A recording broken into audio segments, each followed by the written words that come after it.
At 11:37 p.m. on March 22, 2026, a 62,000-pound fire truck crossed an active runway at LaGuardia Airport.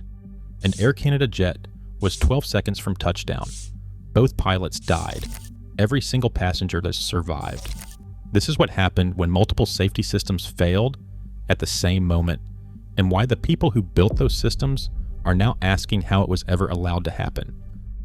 Flight 8646 was a routine late-night trip, a Bombardier CRJ-900 regional jet operated by Jazz Aviation on behalf of Air Canada, carrying 72 passengers and 4 crew, departed Montreal more than 2 hours behind schedule and was finally approaching New York's LaGuardia Airport just before midnight. The aircraft was 20 years old but well-maintained, with 54,200 flight hours logged and over 29,000 cycles. The 2 pilots were young. Captain Antoine Forrest was 30 years old, from Coteau-du-Lac in Quebec. First Officer Mackenzie Gunther was 24, from Peterborough, Ontario. Gunther graduated from Seneca Polytechnic's aviation program in 2023 and joined Jazz almost immediately after. By every measure, this was supposed to be an unremarkable final leg of an unremarkable day. What neither of them knew as they descended toward runway 4 was that the runway they had been cleared to land on was no longer clear. The sequence of events that led to the collision began not with Flight 8646, but with a completely separate aircraft. Earlier that evening, United Airlines Flight 2384, a Boeing 737, had aborted its takeoff twice due to an anti-ice warning light. Then, at approximately 11:31 p.m., the crew declared a full emergency. Flight attendants were reporting a strange odor in the cabin. People were feeling ill. The plane was stuck on the airfield, and there was no gate available. So the controller dispatched a convoy of Port Authority fire and rescue trucks to reach the United aircraft and assist. Those trucks had to cross runway 4 to reach the United plane.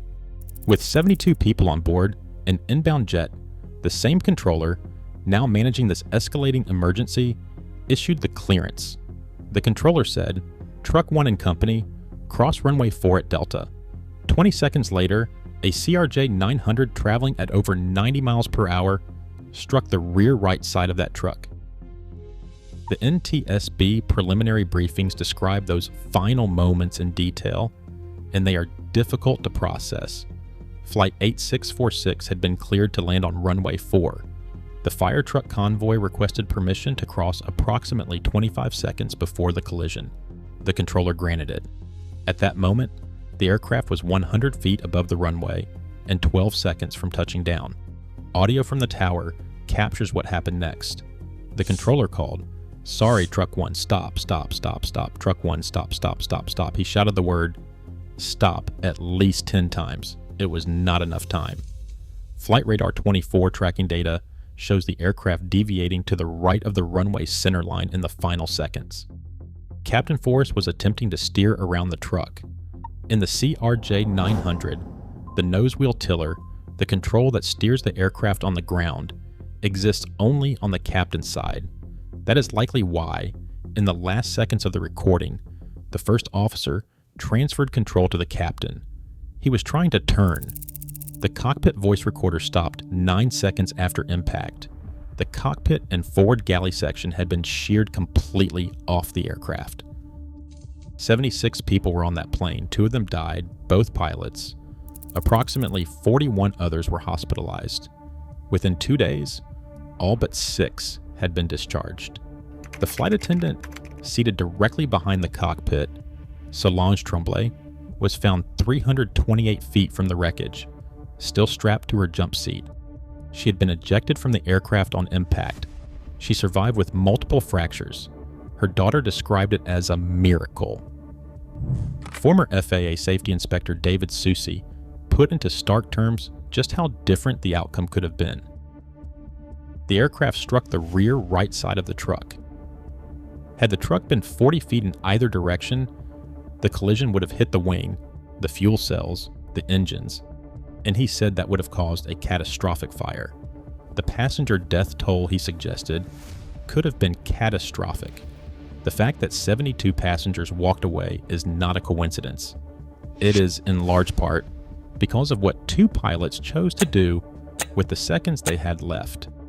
Survivor Rebecca LaQuarrie, seated at the emergency exit, said, "The pilots saved our lives. I'm forever indebted to them. They're the reason I was able to make it home safe to see my boys." The question investigators are now working to answer is not just what went wrong in those final 25 seconds. It is how many layers of protection had to fail first. The NTSB chair, Jennifer Homendy, said it clearly. "We rarely, if ever, investigate a major accident where it was one failure. Our aviation system is safe because there are multiple layers of defense built in to prevent an accident. So when something went wrong, that means many things went wrong. Here's what investigators have already identified. The fire truck had no transponder. LaGuardia has a ground surveillance system called ASDE-X, which stands for Airport Surface Detection Equipment, Model X. It is designed to track every vehicle on the airfield and alert controllers to potential conflicts. It is installed at 35 major airports across the United States, including LaGuardia. But the system relies on transponder signals for precise vehicle tracking. Without one, a vehicle appears as a radar return, an indistinct shape that the system struggles to identify or track with confidence. The NTSB confirmed that on the night of the crash, ASDE-X saw only what it described as indistinct blobs near the runway. The system generated no alert. Controllers received no warning. 10 months before the crash, the FAA had recommended that all ASDE-X airports equip ground vehicles with transponders. Federal funding was made available. LaGuardia did not participate. There is currently no law requiring airports to fit their fire trucks with transponders.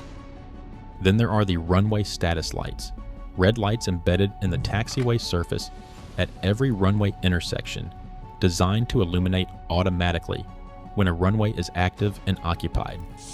They are, in the FAA's own language, a last line of defense. Preliminary CCTV footage appears to show those lights were illuminated red at taxiway Delta on the night of the crash. The truck appears to have rolled past them. Then there was a radio call, approximately 1 minute before impact, that was blocked, two transmissions occurring simultaneously. That may have been the fire truck's initial crossing request. The controller, not hearing it clearly, called blind into the radio and asked, "Is there a vehicle that needed to cross the runway?" The response and the subsequent clearance consumed precious seconds that did not exist.